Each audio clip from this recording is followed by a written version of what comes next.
Hello. Welcome to Stories for the Earth. This is episode 20. And my name is Jennifer, and I'm here with my co-host, Ellen. Hello. And we're here with some very special guests. Yes, we are here with Laney, Sullivan, and Jameson Price of the music duo Høly River, formerly known as Lobo Merino, in case anybody out there's been heard the music and not familiar with the name. And we wanted to honor them as being our first musical-related guests on the podcast because the messages and tone of their creative work very much embodies a lot of the concepts we're going for here on Stories from the Earth. So, yeah, welcome. Thanks. Thank you so much for having us.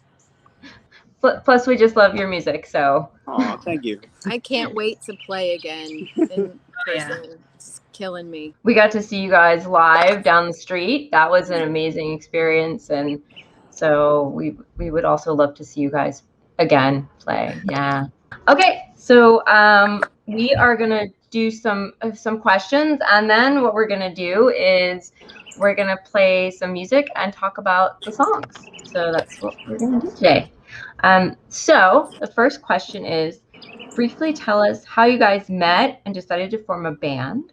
And could you tell us a little bit about the inspiration and drive behind your musical project and the types of lyrics you write? Yeah, there's an airplane going over our heads. Sorry. We live in the city. We met, we're in Richmond, Virginia right now, and we met here like 14 years ago, maybe 15 years ago. We were both working at a vegetarian cafe, and we fell in love and, couldn't not be around each other, which is unique. But yeah, then we both had been in different bands. I was in a folk band. We both come from musical families too. And Jameson was in a punk band. And experimental hardcore. Wow. And folk punk too. But folk punk. Yeah. Yeah, but after we were together for about a year, I had just spent a lot of time traveling around the world before we met. I studied international studies and had just been living in Spain for a year and then traveling around Asia studying Buddhism. And I was like still needing to travel a lot. And we decided to go on a trip for an undetermined amount of time and to just like fly to South America and, get rid of our apartment and most of our possessions. And we ended up being travel. in South America for about a year and a half.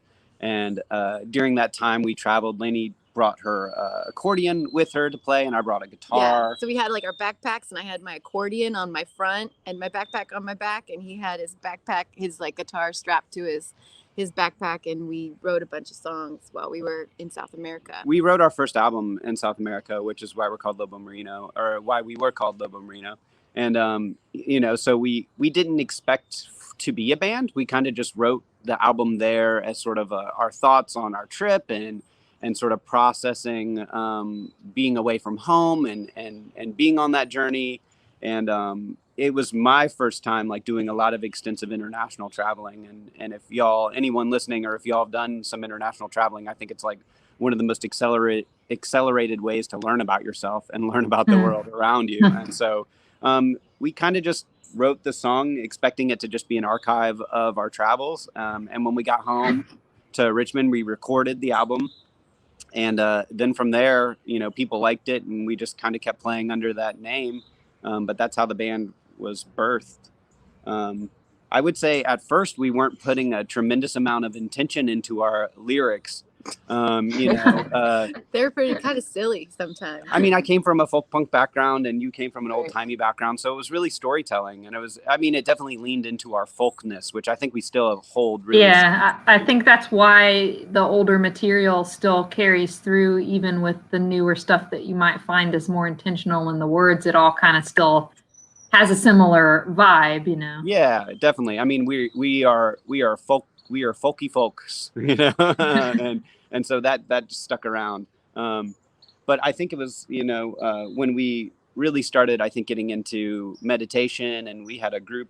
We had a group in Richmond that would go down to the James River, because the James River runs right through Richmond, and there's an amazing park system, and we'd go every Sunday and meditate there. We had quiet time, and the only rule was you had to be quiet. Yeah, it wasn't a formal meditation practice, but it was awesome. You could just draw or like rock jump or whatever you wanted to do.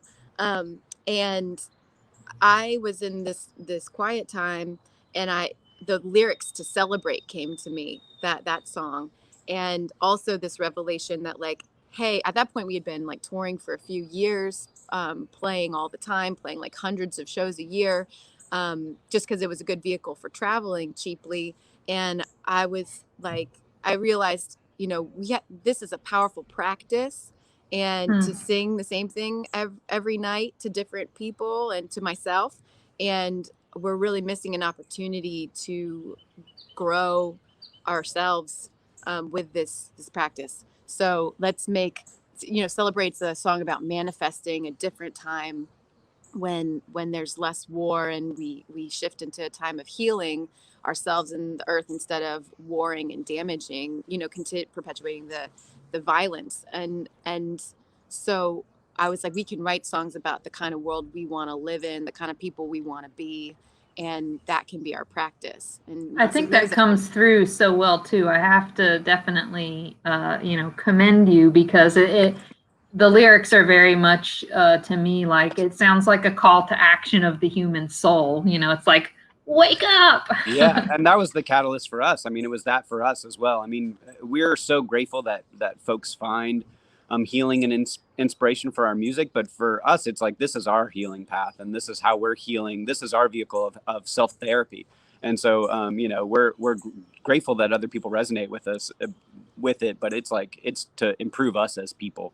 And so I think when we did start to cultivate that intention, not that the songs before didn't have like meaningful things in them, but from that point on, we just, every single time we would sit down to write a song, tried to be really deliberate about what are we saying, why are we saying it, and is this something that we want to continue to sing and to continue to cultivate and see.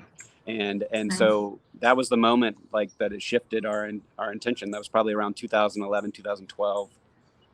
So what precipitated the sort of rebranding in terms of changing the name to Høly River? Because obviously that was a very intentional thing. Same way, the intention, like I said, when we became a band, Lobo Merino, we didn't know we would be a band for 10 years, you know, longer than 10 years. And so we got to this like 10-year mark in 2020, and it was 2020, and it was like, we didn't know what was going to happen. We didn't know we didn't know what was going to happen in 2020.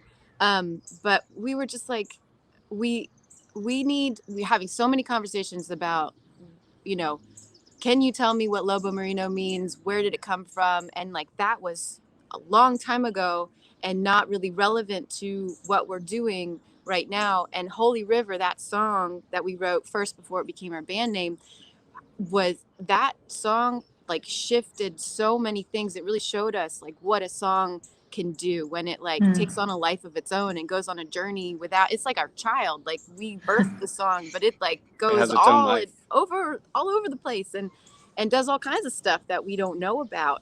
And it's so powerful. People use it to birth their babies. People use it to help their friends die. Like, it's just, it's so powerful to me, beyond me. Like, I didn't make that. There's something magical happening beyond us.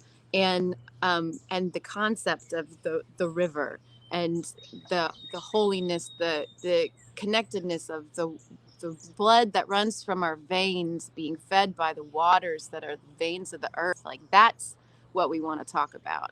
Yeah, we just found ourselves in interviews, right? We would give a really quick, like, okay, here's what Høly River means, but here's what we really want to talk about is our Merino. Oh, sorry. See, I've already made the transition. You know, be like, okay, here's what Lobo Merino means, but here's what we really want to talk about is our interconnectedness with nature and the sanctity of that nature, right?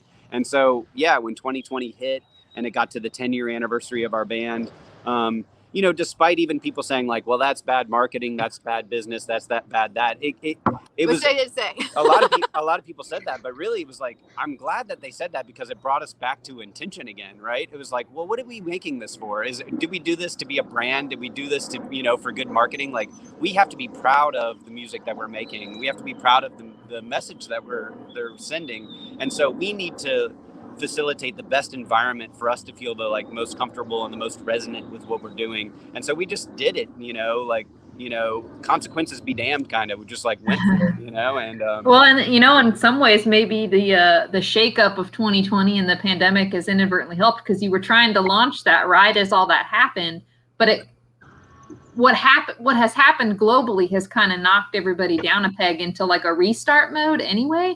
So it's almost like everybody maybe is in a more mental space to be like, oh, I just discovered this band, Høly River, and like Lobo Merino doesn't even have to exist in their mind. You know, it's like a fresh start all the way around. I appreciate that, because it also feels like debilitating, because we were supposed to like tour around the world in 2020. We had like we were booked at festivals in Norway and Sweden, and I mean, we started that year with like 10 months of tour. You know, we changed the name. We were going to be on tour. We were on tour when everything started getting shut down, right? So we, you know, we were ready to like go hard in the transition of the name. But at the end of the day, we're not sad that it happened. We're so grateful. These are the conversations we'd rather be having.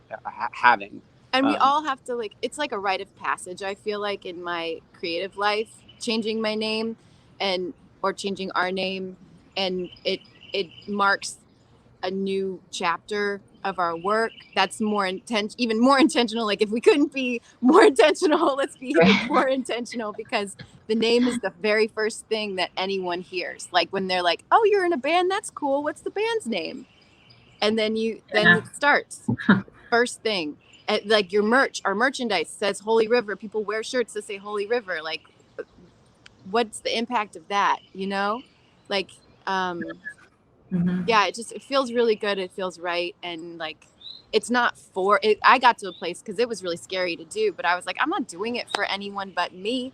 And I know it needs to happen. And so, like, yeah, in the same way that people have a hard time when someone needs to change their pronoun or like or their name, like, no, it's not your job. It's not your life. It's that person's life.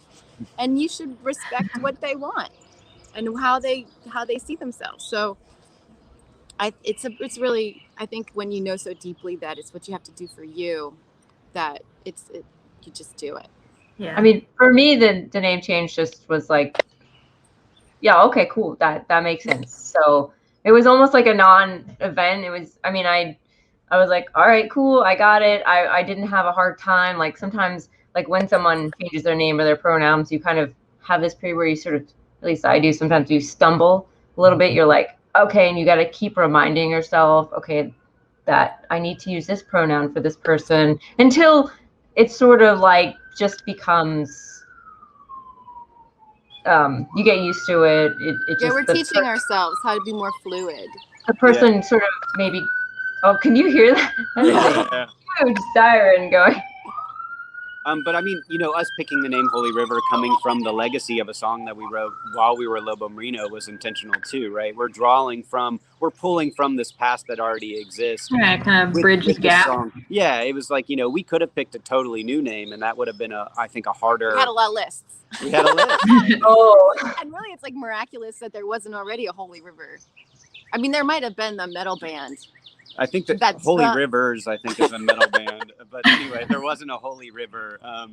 And we got really caught up on this word holy because we knew it was loaded. But we know that's part of our work, too, is to have these conversations around these loaded, ancient religious words that people associate with a lot of things, which is why we ended up putting the dash through the O, was to sort of like challenge that word a little bit. Our intention was for that O to be perceived as a zero, which is, you know, in mathematics is like the most powerful number in terms of it can represent nothingness and totality of things at the same time.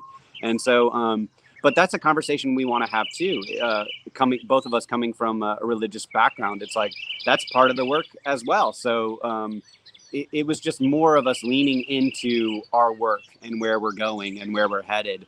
If we're going to be a band for 20 more years, like, which name what do we are the want? conversations that we're going to be having?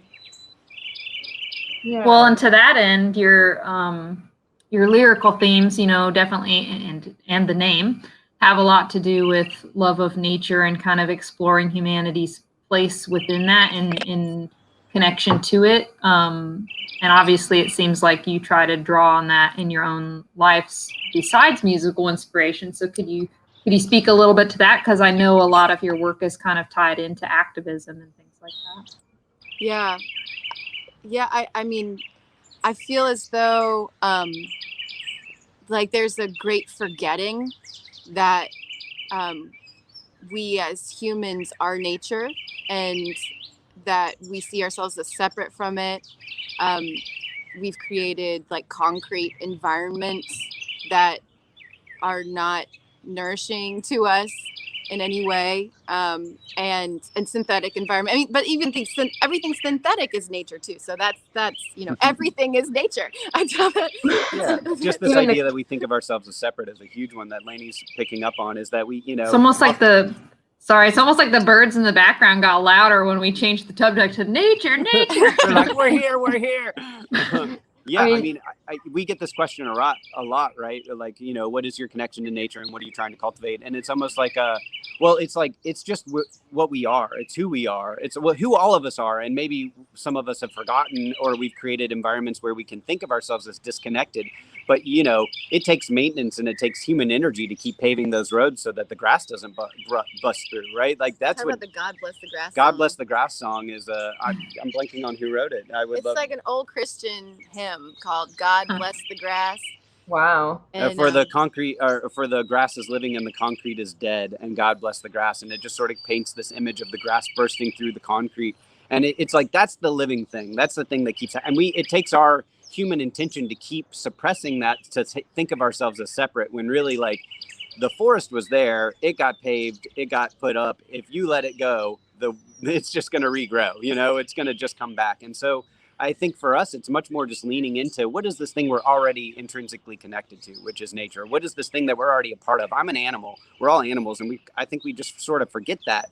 And how much deeper is our relationship with self and our relationship with earth going to be when we acknowledge that relationship, and we acknowledge that place, and we acknowledge our space in that relationship. I like to use that word because I think we really have started to disassociate from having a relation with nature. And so I think that's really the mission of our music in a lot of ways, is to harp back and to call back to that relationship. I think there's a lot of humility in that, and so that's well suited to the idea of be holy being in the title, going back to that, because if holy is hallowed, and hallowed is kind of setting something apart in a way, but in reverence, then it's, you know, for lack of a better term, sort of like bowing down to, paying respect to, and that's a humble angle to come at it from, which is appropriate because it's like you said, it's all nature. It's like, whoa, yeah, absolutely. Well, my big thing. Yes. And that humbleness pulls back on yourself. Sorry. What? That humbleness pulls back on yourself, because if we are part of nature and we're like humbly like kind of bowing to it, then it's like that's ourselves too, right? So we're honoring ourselves while we're also honoring the other thing. I was taking a grafting workshop yesterday, and the teacher read a quote that said something like, "Everything in nature is sacred or desecrated." Like because it's all inherently sacred. So if it's not sacred, it's been desecrated. And I think that's many times by our overmanagement as humans, are feeling like we have to control everything. And I understand that comes from like eons of trauma of like just trying to exist. And it's hard to exist sometimes in nature, because nature can be also brutal. But we've gotten to a place with technology and our living systems where I think we can back off a little bit with our aggressive tactics that we use. Yeah. Be able to relearn a more symbiotic coexistence. Yeah, that ties into our relationship not only with nature but with each other, right? That like force, that strong force, that mentality of supremacy that we will have, either that we use other people or over the environment in the land, right? And so the more we lean into relationship and the less we lean into these mentalities of control and supremacy, I think the better off we are going to end up facilitating and co-creating and co-collaborating with the things around us. I want to just jump back real fast, and then just say that when we first discovered you, and Ellen was like, "Yo, you know this band?" And I was like, "No." And I remember that she literally listened to like every song for like, how long was it? It was just the only thing I had on repeat just like a while I was at work. Just like before we saw you live, we just both deep dived into your music, but I just, every time I listen to it, it's just I feel like it's like I feel like it's got this healing quality to it. I feel like that's just been like a great gift to us, of that, like we just kind of stumbled upon creating that. It's not really even like intentional. I mean, we have a lot of intention in our music, but I had no idea I even had this voice until like Celebrate, until that song came. And like I did it, there's so much of it that just like happened. And so I'm just like eternally grateful for this work as our vocation, and I like miss it so much. And it's just like not the same, not being able to share it in the ways we have before, but I'm just like, I'm deeply moved by the fact that it has that people are affected by it in that way. Yeah, me too. Yeah, honored and humbled by it. Jennifer and I kind of had the same sense about it, that it's almost like your songs are sort of incantations in a way. They're like chants, because they kind of they very much choose to repeat certain words, and the words that they choose to repeat carry a lot of weight, and it's kind of like gently putting that out there to lock it into more than just even a mental listen. Like I feel like each time I listen, I might get a little bit of something different out of it based on how I'm feeling that day, which is, that's kind of how music works in general. But I think it's a meeting in the middle between the listener and the person creating the music, and the way that you guys have created your music is such that it really almost can key in the listener. Like I could be in one state of mind, and then sometimes you choose what you're going to listen to reflect the state of mind as a catharsis. But in this case, it's like your musical can pull me out of maybe sometimes a state of mind I don't want to be in, and put me in a better one. And we were both raised, with like hymnal music and hymn music and devotional music, right? And so I think it's like that was in us. It was like, in us to sort of create these like hymnals or this devotion. And now it's more like, but what are we devoting ourselves to, right? And what is the devotion? Because you will say things like devotional music, and people will instantly be like, oh, that word maybe hurts, but it's like, but it's just, we're just talking about the word devotion, right? So what is that? What are we devoting it to? Well, and our music is intentionally written very open. Like we stay mystical because we understand that like we don't want to be too specific, because we want people to be able to put their own experience. We want to leave space for the person and their unique experience. And so we try not to be too directive or specific, unless we really want to be. And yeah, unless it's really important that we're very specific. But like just like an incantation in this one of the songs would be like listen, listen. Yeah. One of my favorite songs. Pretty open. Yeah, I mean, and especially when I'm like listening to your music, and I work in like one of those very man-made concrete constructions with no windows, and it's a warehouse, and just just brings a little of that green world into that space, but the juxtaposition of some things, and it illustrates where we are, where we may want to be. So you guys founded something called Earthfolk Collective there in Richmond, which it operates somewhat independently of you, so you can go still travel and tour.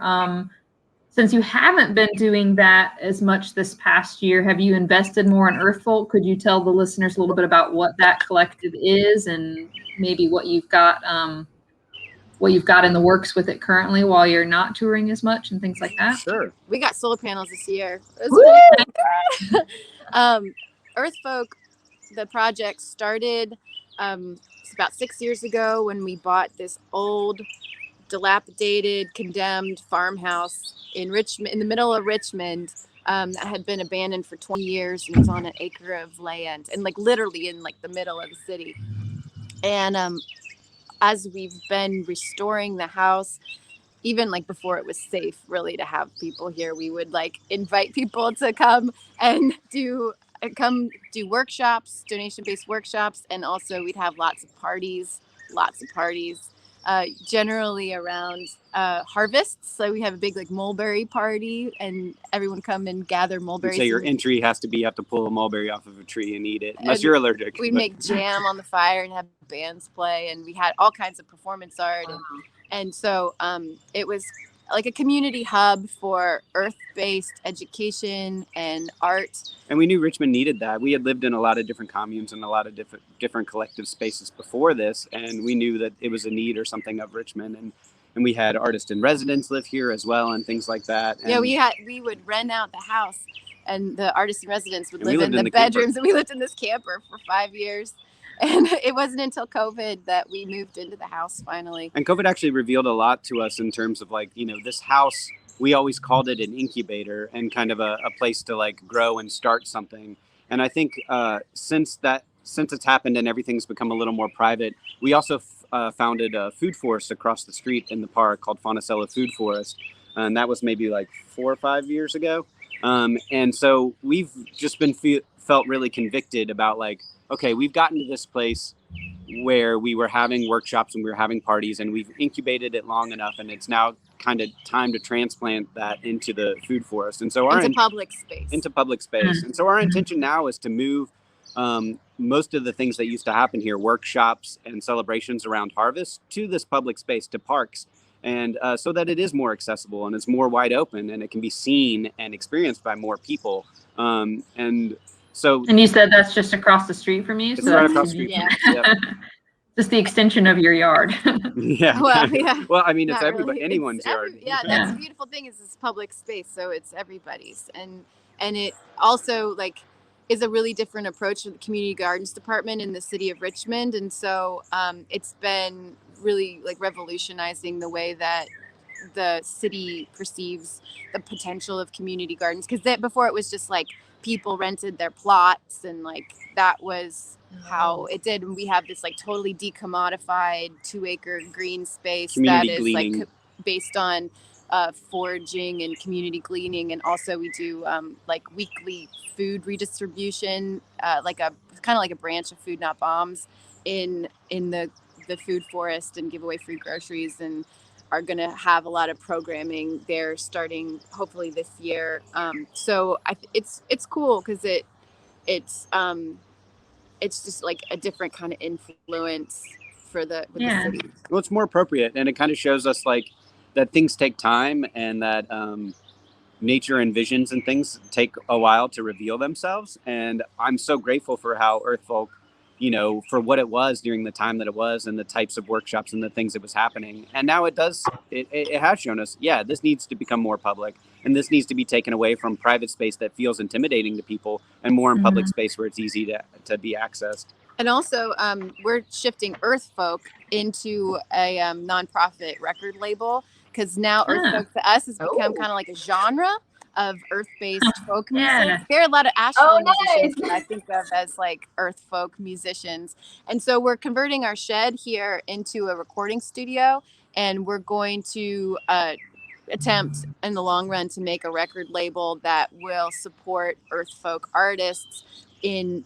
tour booking, international tour booking, and recording, and like all the resource sharing and things like that. Yeah, that's the hard stuff of being a band, like making your website and putting your music online, and all that stuff we've been doing for so long that are good skills, but help up and coming musicians do that. And also like we're connected to a bunch of musicians all around the world who we also want to work with, and like we have friends in India that we're helping with their music, and friends in Norway, and And I mean, we still want to use this home for, you know, occasional collaborative events and workshops and fundraisers, but we've just know that it's going to be better served for the overall community if we move this more into public space. And so yeah, that makes sense. yeah. But I mean, that's a good sign. It means it's grown enough that it's now ready to even move the out of the city's greenhouse. like, we're going to take you seriously now. You know, like, that's awesome. Yeah.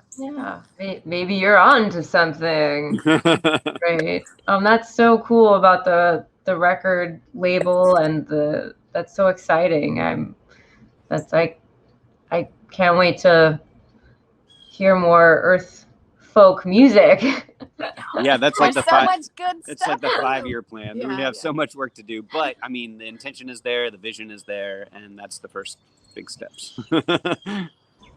You like to use your music as an opportunity to also spread awareness for various concerns, often ecologically related, in an activist sense.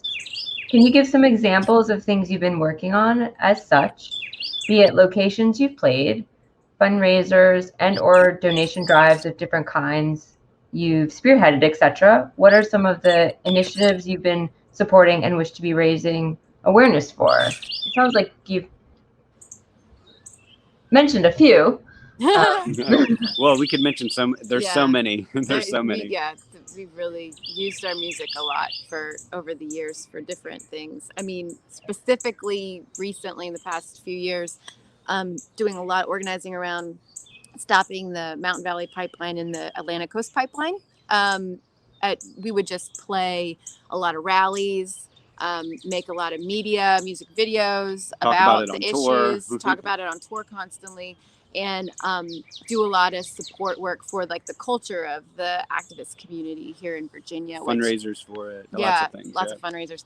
But ACP was canceled in 2020, which is awesome. Atlantic Coast Pipeline is like officially dead, which is amazing because it's a multi-billion-dollar project that was being spearheaded by the energy monopoly that in our state, Dominion. And now recently we've been doing a lot of work to help uplift the tree sitters in Elliston, Virginia at Yellowfinch Tree Blockade, who were blocking the Mountain Valley Pipeline for 932 days. Wow. But they were removed last month in March, a few weeks ago, by the police, and they're in jail right now. Man. But we all are still, working towards stopping the Mountain Valley Pipeline and getting our friends out of jail. And, there's just like, and talking about the issue of like, here's some individuals who just decided to live for 2.5 years in the trees on platforms to protect the forest. And they're in jail without bond. And this pipeline company that has like ripped apart the mountains and destroyed many streams and has violated like many permits and many thousands laws of dollars in water violations with the Department of Environmental Quality, and no one's arresting them and putting them in jail. Yeah. But it's just like pointing out the inequality of the system and how corporations are seen as people in some ways but not seen as people in other ways, and how inconsistent and messed up, and how they have different accountability. And I mean, I think that's true with all activism, although our lane is very much ecological and environmental based. The intersectionality with all of our struggles is like incredibly important to talk about, and is incredibly important to point out, right? So when the ACP was proposed to happen, they proposed to put the compressor station, which was the most polluting and the most loud and the most detrimental part of that project, in a predominantly historically African-American community. And it just shows the environmental racism tactics that corporations continue to use. And the same thing that Laney is talking about, where the tree sitters were extracted from their trees through the vehicle of police, but yet these companies that violate laws and have just as many violations of the law are more violations of the law and more violent. And way more violent are not being held accountable by the police, are held accountable instead by a completely different agency, right? And so where do these issues intersect, and how do we point that out, I think is really important. And so it's good for all of us to know where our voices can be heard and where it can be maximized. But like, I would like to see activism in general getting a lot better at pointing out these intersectionalities and where all of our struggles, the patterns, I think it would wounded help patterns. the bigger picture overall to solve the problems and for the healing to occur is to realize where there is that overlap and everybody can help lift each other up for sure. Absolutely.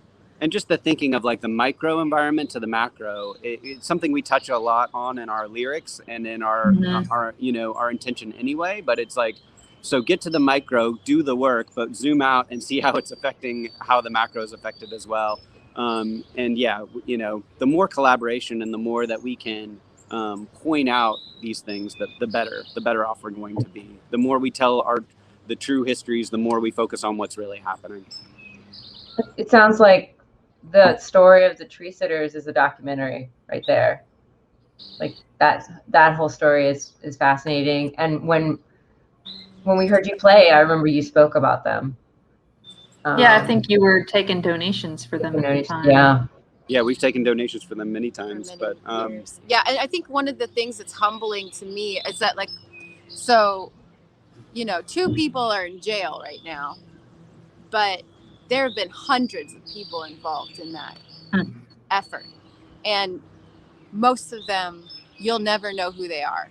Like, that we're peripherally involved, but we're not deeply involved because it's not safe for us to be deeply involved and this actively, like to speak about it so much because most of the people that are doing who are dedicating their lives to the environmental movement, to blocking corporations from destroying the environment, you're never going to know who they are. They're anonymous because that's part of the security culture and keeping them safe. Yeah. So it's just and it takes all of us. I'm constantly humbled because people see us as activists, but I'm like, you all don't even know what people are doing. I could hear some song lyrics inspired in that, like something to tribute to the nameless, Yeah.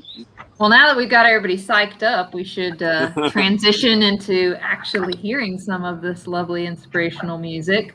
And you were kind enough to share some of the files with us, so everybody will get a chance to listen. And I believe we are going to start with the song Courage, which is one of your newer pieces, I believe.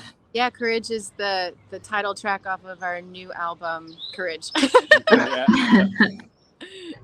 Yeah, and as we talk about these songs, spoiler alert, lots of them are about the same thing, just said in different ways, Yeah. Well, you got to approach it from all angles. Mm-hmm. Yeah, exactly. All right, so we're going to listen to Courage.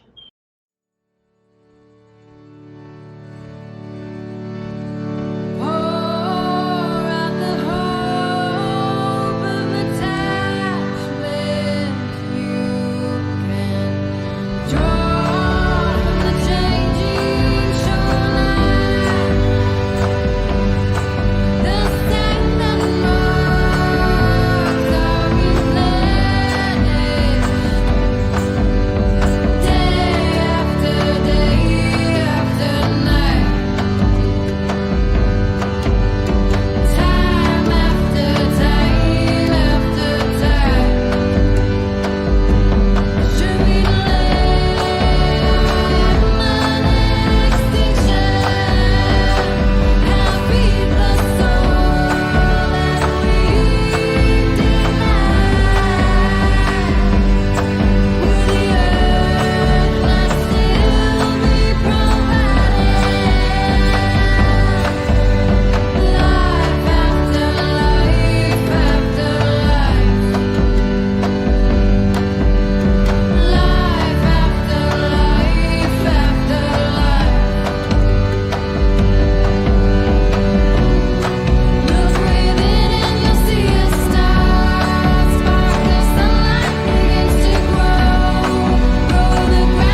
Alrighty, hope everybody enjoyed that as a nice introduction to whet your palate. Would you like to share a little bit more about your inspiration there?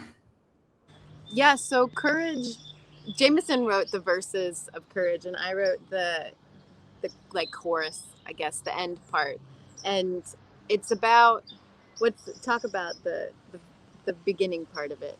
I think it's just talking a lot about how we focus so much on this mentality or this idea of like, save the planet, and really it's about saving ourselves and our relationship with this planet, because if we get shaken off and we're gone, give this planet a few 100,000 years or even 1,000,000 years, which is like nothing to it, and it's like totally fine, and here's the new life and here's the new thing that it's able to cleanse. And so it's sort of seeing us and putting us in our place in relationship with this earth that we share.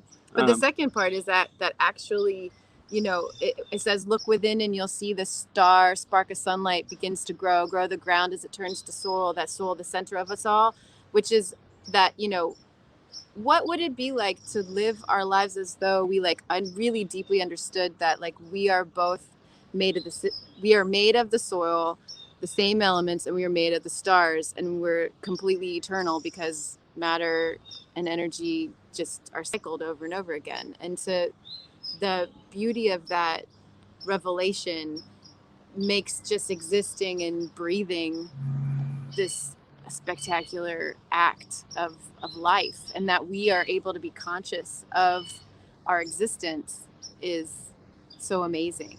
So I also think of Courage, that song, just as jumping into the ocean and floating on the waves, and just letting them toss you around, and understanding that you are the same thing as the waves. And I mean, on the same themes we've talked about, how we are nature, we are a part of nature. And so just trying to thin up that veil of thinking of ourselves as separate, or as if the earth is this thing that needs to be saved by us, right? That instead it's just more like, no, it's just us having right relationship with ourselves and with the planet is what it needs. and the choice of the title for that reason is very it's got a lot of oomph to it, because it's like, whoa, we're specks of dust.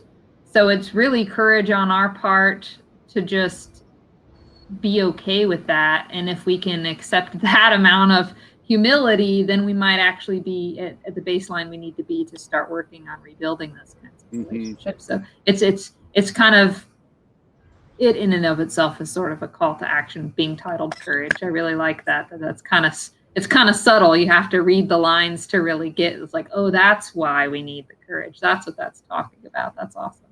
But also the ideas in the song are kind of so different from all the ideas that we've been taught growing up living in our society.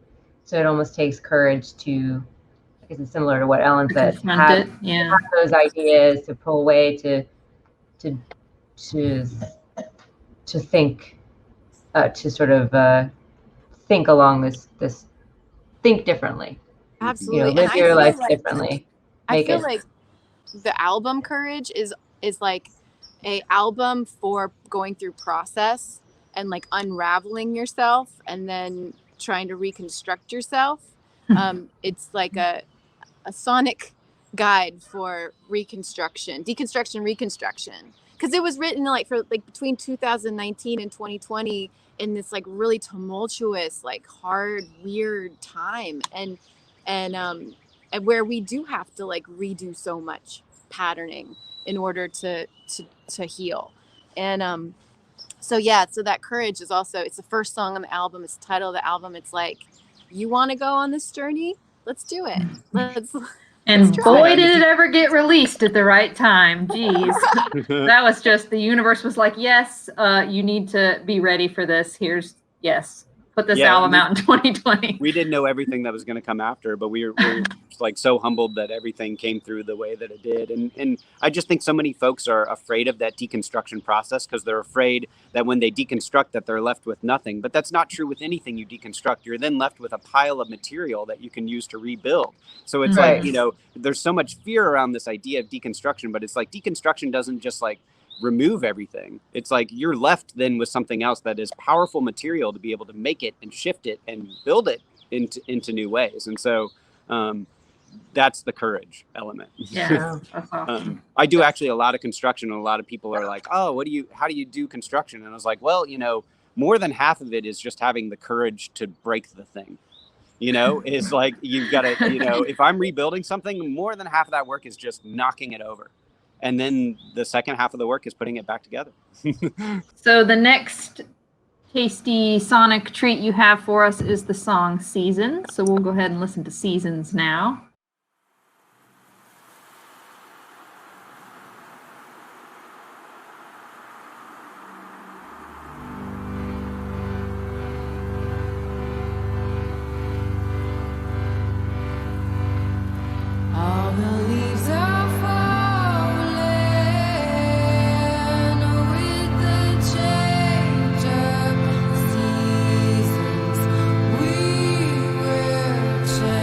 With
That was great. So, what do you have to tell us about Seasons?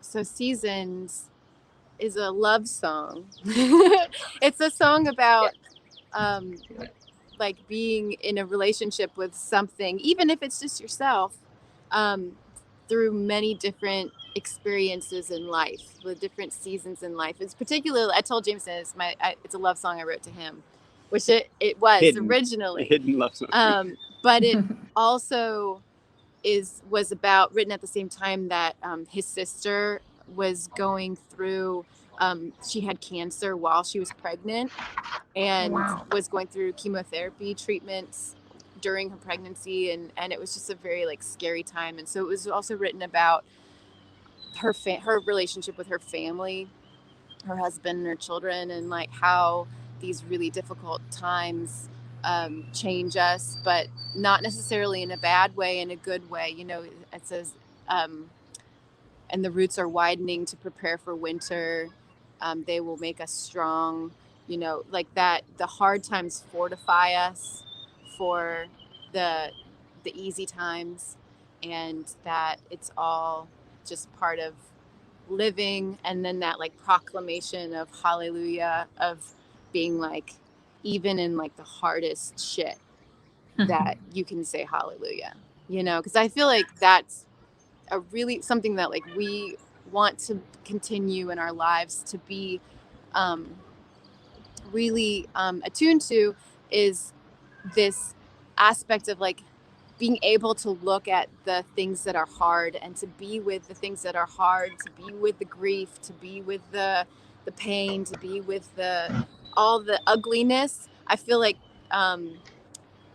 from like what I draw from my childhood as a Christian, like Christ consciousness, is that that Jesus could like hang with the ugliness, and that's what compassion is. It's not being like, I can't look at this.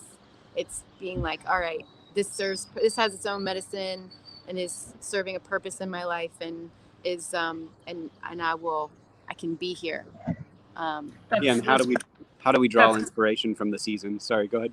Oh, I was just going to say that's why I always, I don't know well enough to be able to quote a lot of Bible, but one of the ones that I've always appreciated is in Ecclesiastes with the, to everything there is a season, you know, like that's, that's really what it all boils down to. And there's a lot of, you know, personal growth and maturity that comes from being able to recognize that we're just constantly changing and everything's constantly evolving and playing off of everything else. And so, yeah, to everything there is a season. It's very appropriate. Yeah. Yeah. Drawing inspiration from the seasons. Like, when is it appropriate to shed, right, the things, and when is it appropriate to let them, from what we see, die, only to be reborn again, you know, in another season. And so it's a lot of these things, a lot of the infrastructure, a lot of the things we're talking about right now as society. What do we hold on to in our roots? And what do we shed, you know, and let pass so that they can be reborn?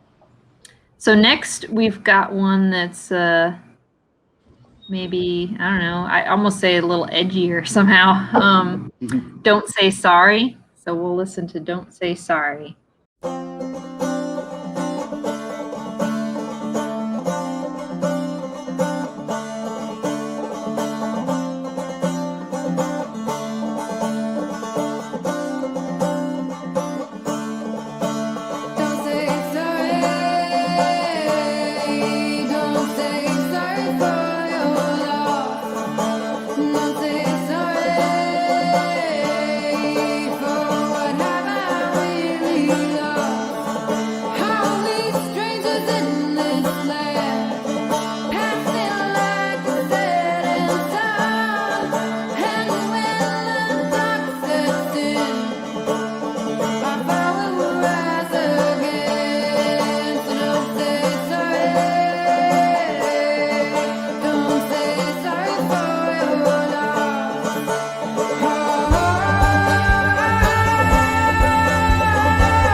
All righty. Can you tell us a little bit about Don't Say Sorry? Yeah, so similarly to what we were saying before about being able to be in the grief space, Don't Say Sorry is about grief. I wrote it after my stepfather died very suddenly, and I was spending time with my mother, who was dealing with her new widowhood, and people kept on saying, "Oh, I'm so sorry," which is, of course, you know, like what you say. But there was something about the way that people were interacting with her, saying that word, that Sorry phrase, for your loss. Yeah. sorry for your loss, that felt like a wall that they were putting up to not have to like go any further in empathizing with her and like joining her with her grief. And so it became almost like an isolating phrase.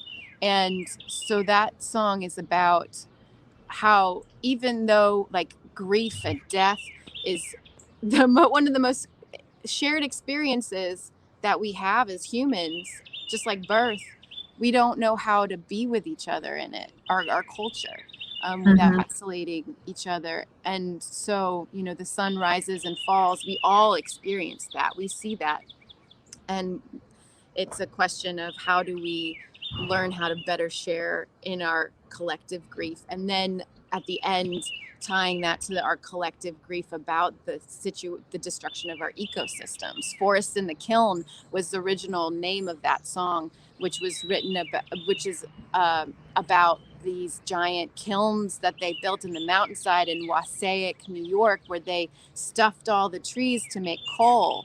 So people in this New York City could have heat, but they burned down the forests of New York. And so it's like this grief of like, what are we doing? And like, what is the impact of this way that we're living here, that we're also not processing? And it's manifesting itself in really like unprocessed grief turns into really, really detrimental societal factors.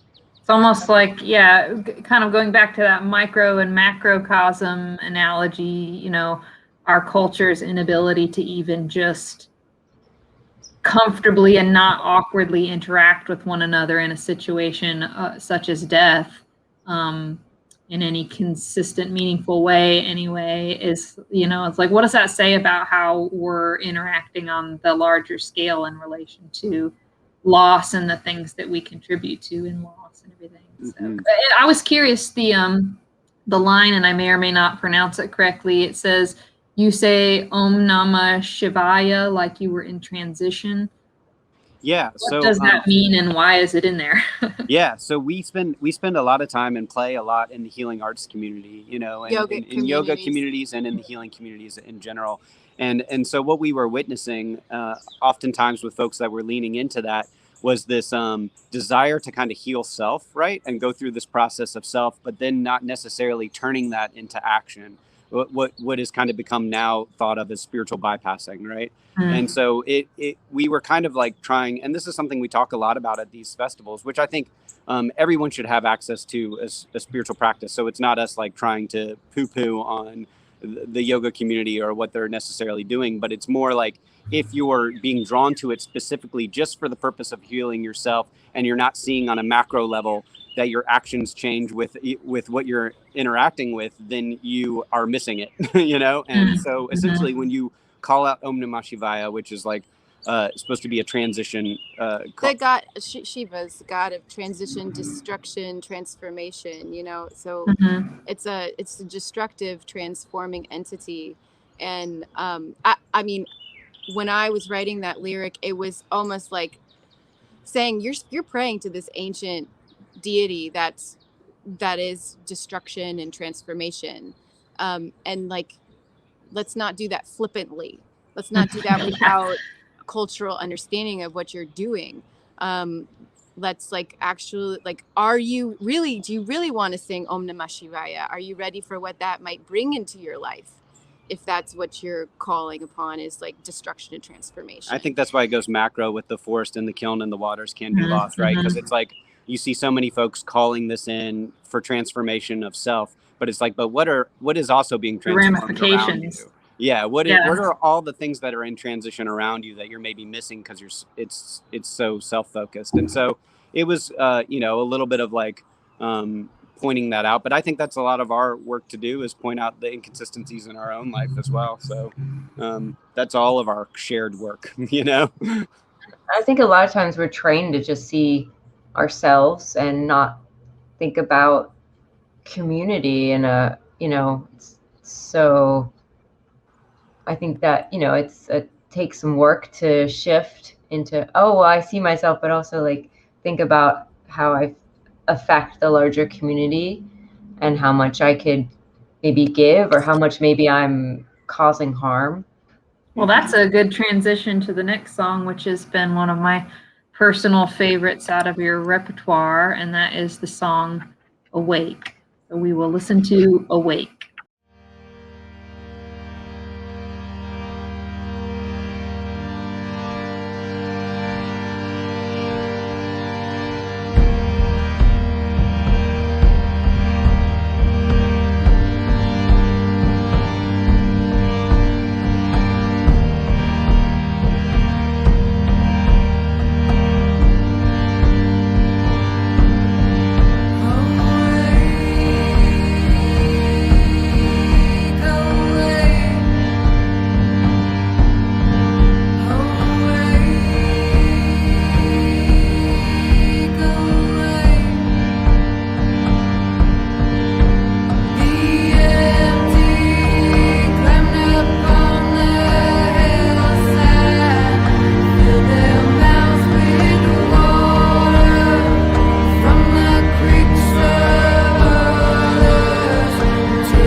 So I definitely want to hear your thoughts on the inspiration behind this song, and I feel like it's probably one you play a lot at shows, just because it's got a lot of depth to it. So yeah, what can you tell us about Awake? Well, that song was written specifically about the Atlantic Coast Pipeline, and again, speaking to like a mindful community, it was like written to Yogaville about the pipeline, because they were an impacted community. It would run like right next to the ashram, cross the James River right before Yogaville, impact their water, their springs. Like, they were very impacted. Or they would have been impacted if it had been built, but it's not, so it's good. But it was asking, it was like talking, it was kind of like the introduction of like, hey, this is going on to the community. You know, like, there's this company that's coming to try to take your resources and exploit you, and to draw a bunch of lines on the earth, and to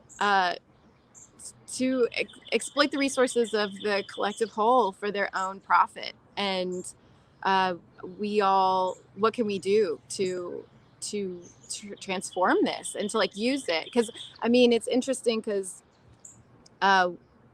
we did the light program there, the living yoga training program, many years ago, and we were kind of like on and off. We would help with some retreats and things, and for a period of time, I felt as though my spiritual service to the ashram was in this pipeline resistance. And so I would just be like doing like random things, like making these music videos. We made a music video there about it, and on top of the mountain by overlooking Lotus Temple. And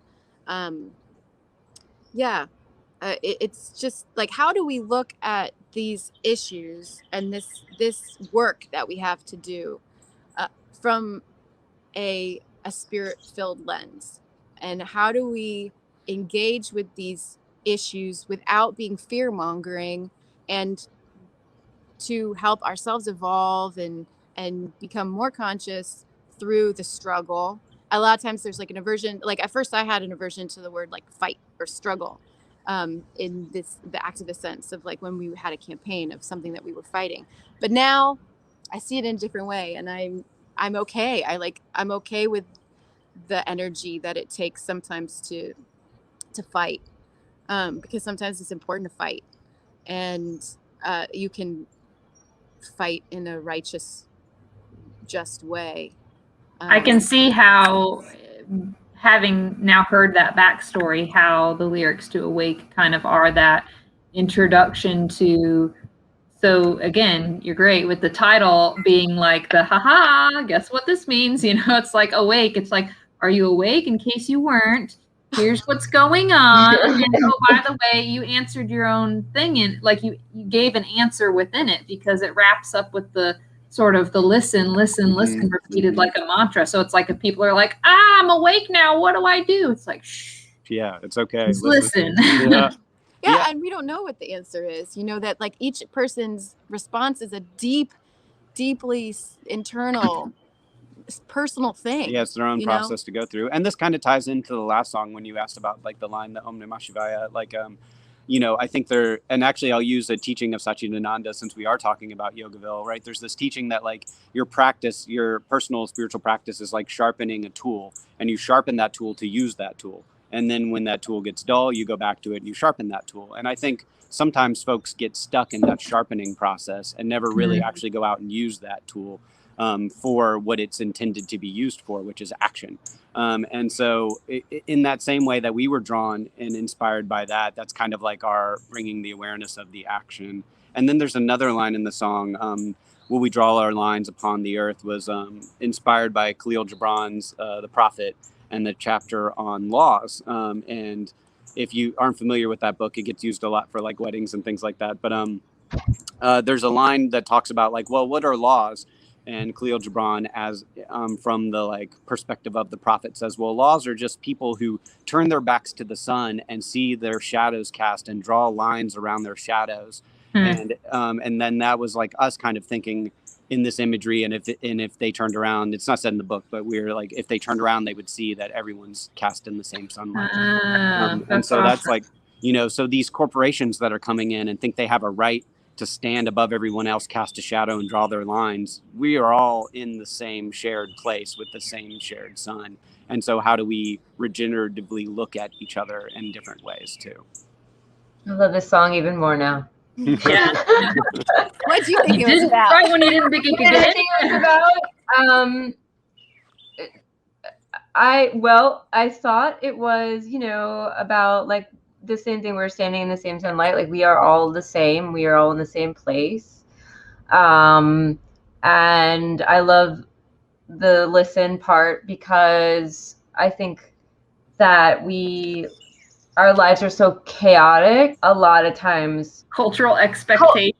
Yes, thank you. And you know, and then the stuff about like you know, like capitalism makes it tough and wages are low and just all this stuff. It doesn't give us that time to pause and like just go outside and like be quiet. And I think it's so important, and the song brings attention to that importance. That's what I saw. So It's that too. Now, Laney, you were saying, you know, it was a good segue talking about how recognizing that struggle and fight aren't inherently like bad things depending on how it's used, and recognizing that fact. So I wondered if that was a good segue into our next song, Spirit Riot. Oh, yeah. So that's a new one. So we'll give that a listen and then change pace here a little bit.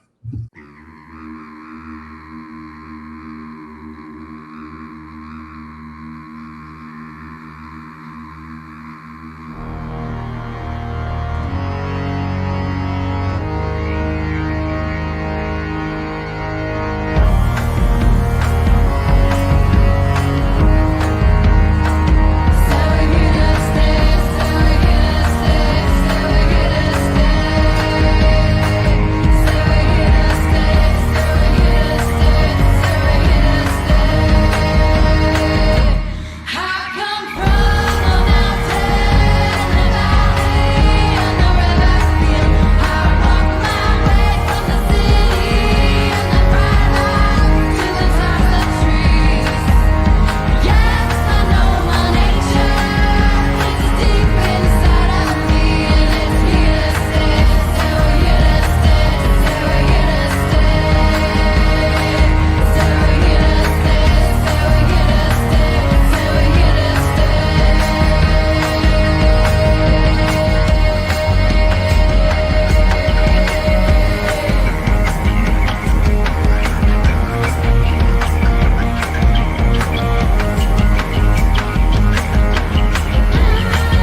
Alrighty, so this one definitely calls out some very specifics. So yeah, Yeah, right.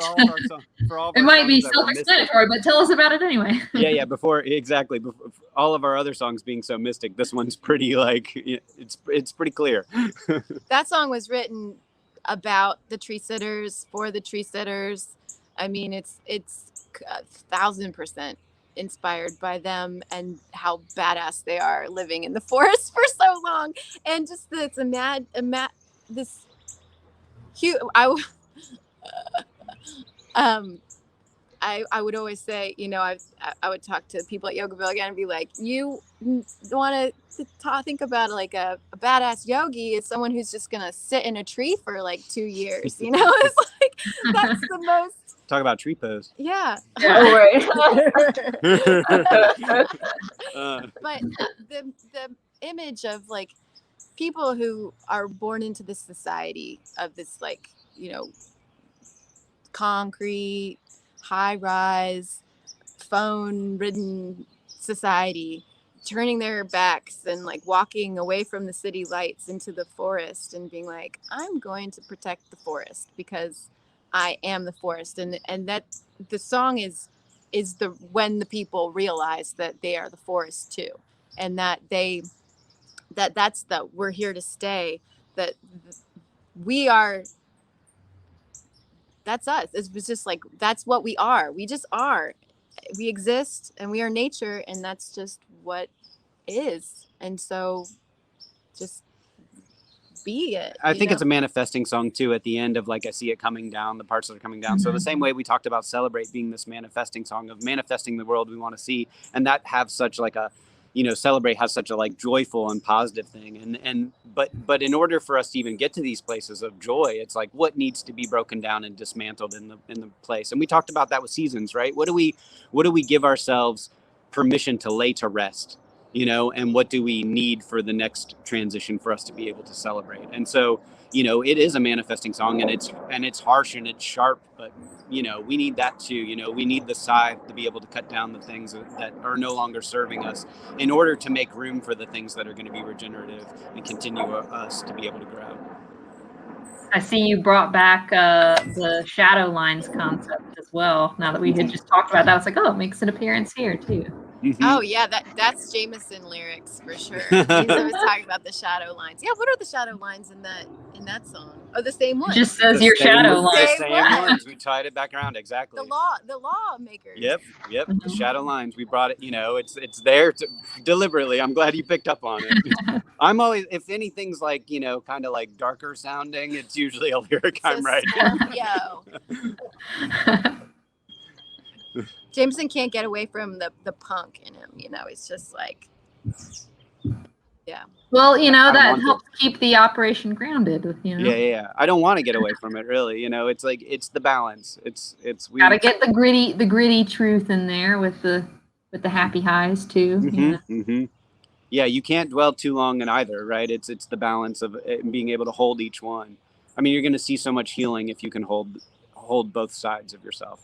Well, we are coming to, I would say is the last song, but I'm actually going to make a request. You should send us the file for Celebrate too, because we've talked about it so much. Yeah, sure. That's great. We should tack that one on too. So maybe second to last, Høly River, Your Namesake. And actually the first song of yours that I heard, which got me into y'all, because I was like, oh my, I was actually doing a yoga class. So there's that tie-in too. Doing a yoga class. It was on the playlist mix of the instructor, and it was a list that somebody had given her. So she wasn't like super in the know of who you were. And I was like, oh my God, I need to find out who that was and what that song was. And then it just went from there.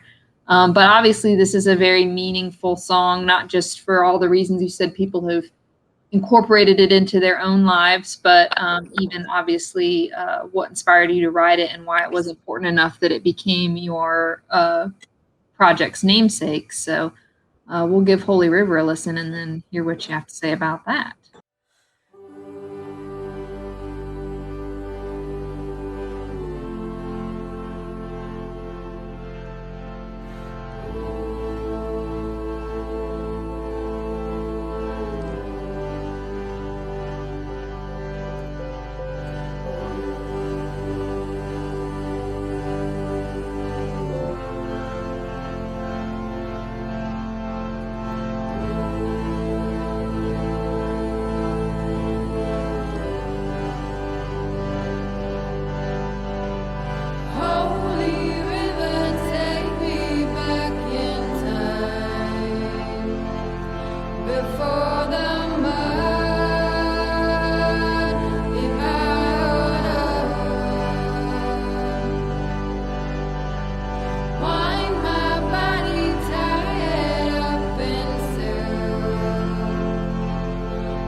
So yes, let us hear about Høly River.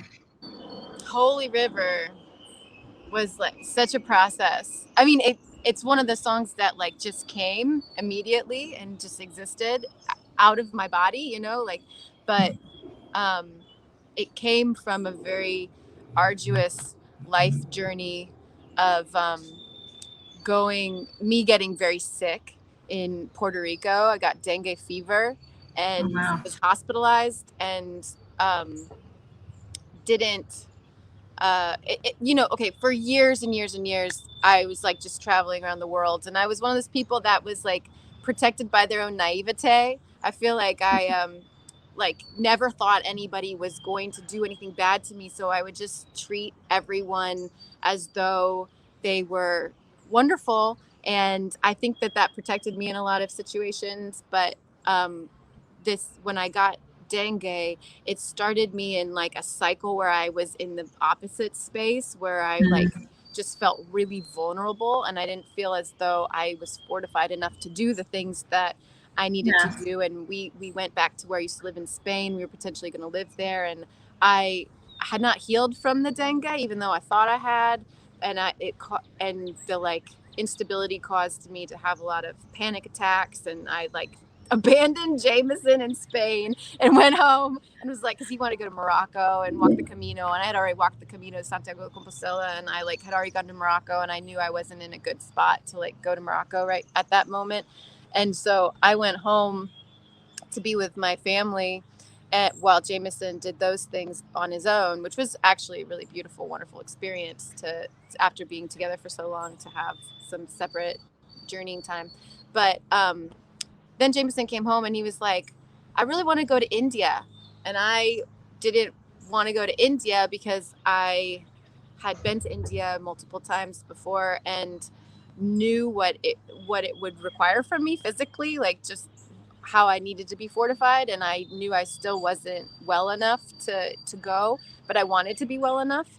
And so much of it, because of the panic attacks, there was like this psychological aspect of it that I didn't know how to heal from. And so that's when we first enrolled in the Light program, the Living Yoga Training Program at Yogaville. And it was through a month of really intensive yogic study and practice and praying and meditating that I got to a place where I was healed enough to be able to go to India with Jameson. And we went for a month, and we lived in Varanasi for a month. And it was from that time in Varanasi that as soon as we got home, I wrote Høly River, because, you know, a lot of the imagery in the song is Varanasi.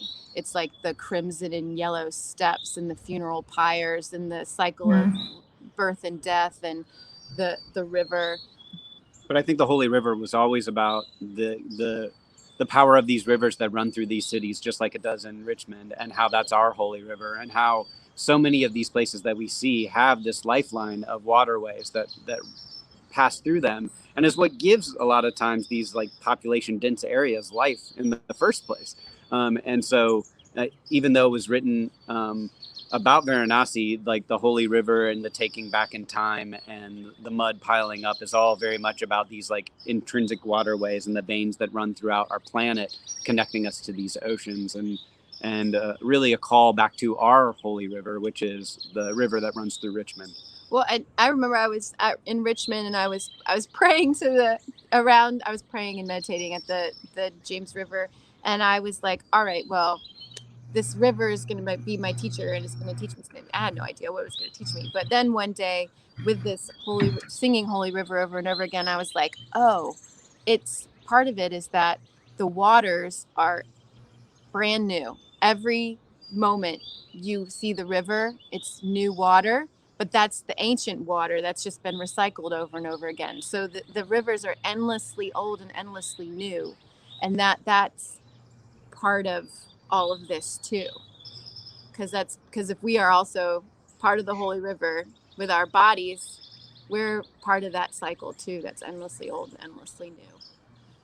I could definitely tell prior to your explanation helps it make more sense to me, but I could definitely tell from some of the imagery that there seemed to me influence of some Indian culture, mostly because of like the color schemes and some of that you use in the words.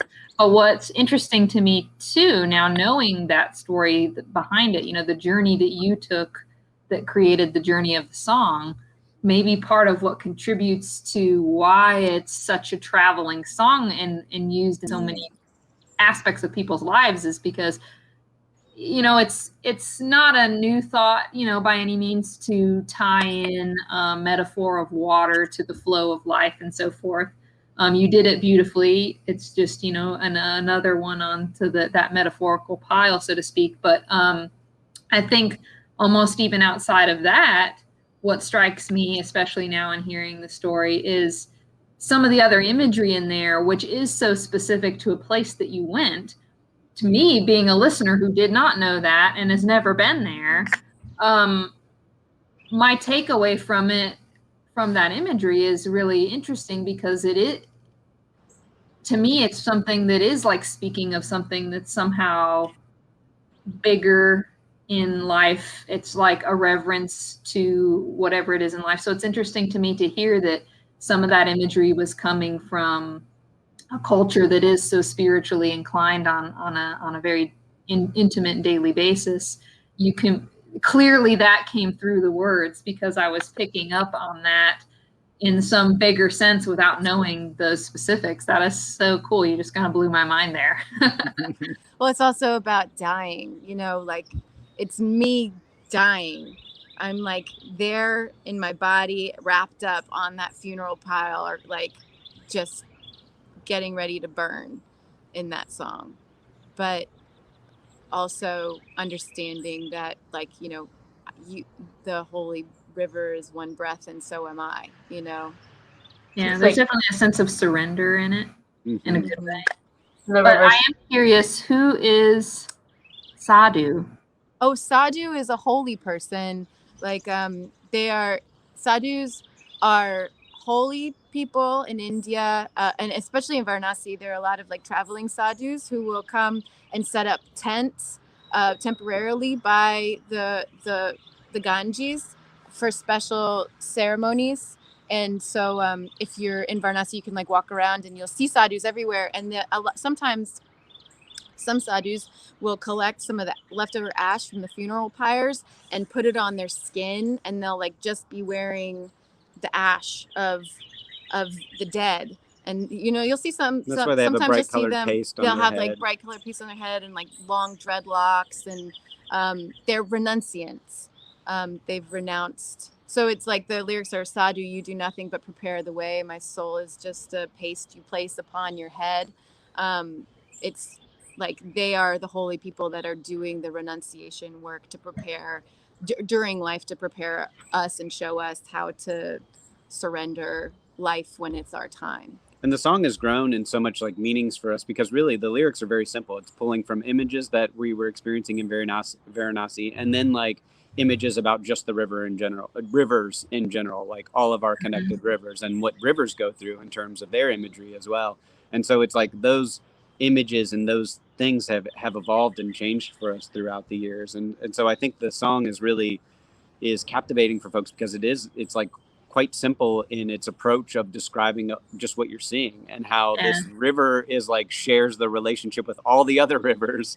But then the very specific images of how that's like very much only Varanasi. It's nice that the song has been able to kind of grow with you and grow with the listeners, even to the point that it was so relevant to change your name to it in homage. That's awesome. And that song has really been like, you know, the healing arts, the yoga community has really just like fully embraced and like and shared that song so widely through other people's playlists, which we have so much gratitude for and are so grateful to that community and how it's challenged us, and we hope that our challenges are good back, you know, right? And that we have this like really good relationship. Okay, so I guess we're gonna listen to the last song. Yeah, let's end on this happy celebratory note. Thank you. We'll listen to Celebrate. The time has come for us to celebrate, celebrate. We've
And I guess you've kind of told us throughout this episode's little bits and pieces about Celebrate and how it came about. But is there anything else you wanna add about it in closing here?